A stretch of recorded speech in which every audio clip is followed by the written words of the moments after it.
rupa-rupa lihat orang mau status di Facebook ini tentang corona. Apa itu?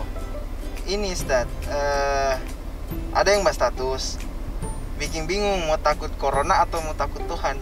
Bagaimana itu Ustaz? Tahap ini kita jelaskan ya. Bismillahirrahmanirrahim.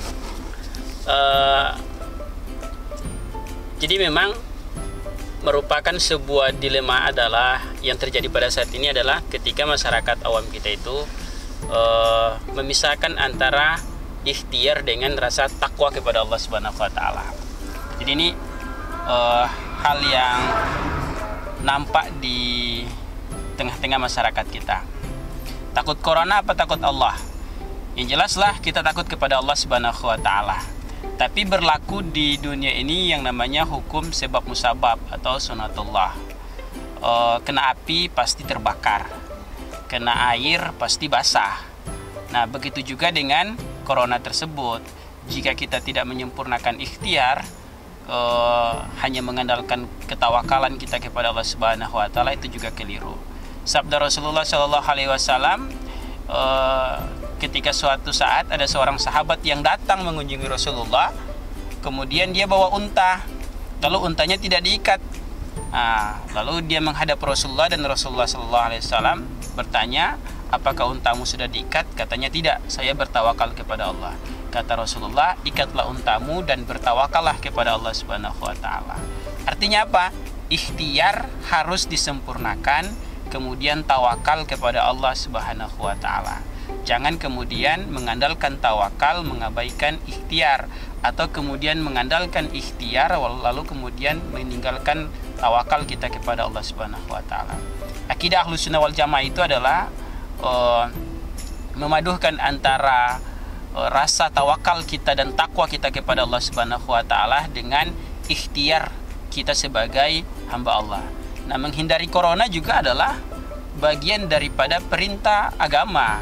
Kata Rasulullah Shallallahu Alaihi Wasallam dalam sebuah hadisnya, jangan mencampurkan antara unta yang sakit dengan unta yang sehat. Atau dalam sebuah hadis yang lain kata Rasul, ketika kamu ketemu dengan wabah, dengan penyakit, maka larilah seperti engkau bertemu dengan singa. Nah, begitu. Ya, Nabi saja kalau perang kan ya, pakai baju besi, baju baja. Jadi artinya ada sebuah ikhtiar. Nabi itu adalah manusia yang paling sempurna rasa takwanya kepada Allah Subhanahu wa taala. Tapi toh ketika dia juga berperang, dia mengandalkan dia juga berikhtiar dengan menggunakan tameng, menggunakan baju besi, menggunakan pedang. Tidak lantas datang lalu bilang saya tawakal kepada Allah, lalu pertolongan itu datang. Tidak juga seperti itu. Itu yang sudah jelas-jelas kelihatan gitu. Apalagi iya. virus. Apalagi virus. Oke. Nah ini ada lagi Ustadz nih. Katanya seharusnya yang ditutup itu pasar, toko Paris, Abdi, Indomart, Alfamart, bukan masjid, karena orang sholat itu sudah bersih dari hadas. Ya, jadi virus itu bukan najis. Ya, virus itu justru benda suci. Nah, kenapa masjid ya? Pasti dia ini komplain dengan masjid ditutup. Masjid itu orang kalau berjamaah harus berdekatan. Kalaupun terpaksa harus berjauhan, masa iya sih kita sholat dengan jarak 2 meter gitu. Karena kemarin kita tanya ke dokter ya dari Dinas Kesehatan Bola Mongondo Timur itu bahwa jarak yang paling aman di di masjid itu atau di ruang tertutup itu adalah 2 meter. Social distancing. Iya. Nah kalau misalnya masa sih ya kita sholat berjamaah dengan 2 meter. Sementara di pasar itu kita masih bisa menjaga jarak ya, karena tidak ada aturan untuk menjaga jarak di pasar. Dan memang kalau bicara soal pasar itu bukan domainnya para tokoh agama, itu pemerintah, bukan, tidak dituntut itu ke tokoh agama, tapi harus dituntut itu kepada pemerintah. Itu salah tempat kalau dituntut kepada tokoh agama tadi. Seandainya pasar kemudian toko-toko itu ranahnya MUI mungkin sudah lama ditutup gitu. Kalau pasar itu ranah MUI ya pasti sudah ada fatwa untuk menutup pasar, tapi itu bukan ranahnya MUI. Dan lagi pula kalau ditutup pasar kita mau belanjanya di mana?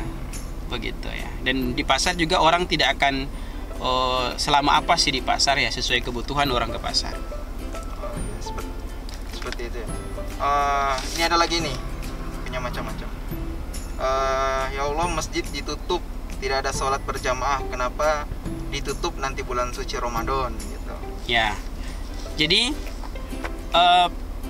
para ahli virus ini mengatakan bahwa misalnya asosiasi epidemiologi dari UI memprediksikan bahwa puncak virus itu nanti ada di bulan depan.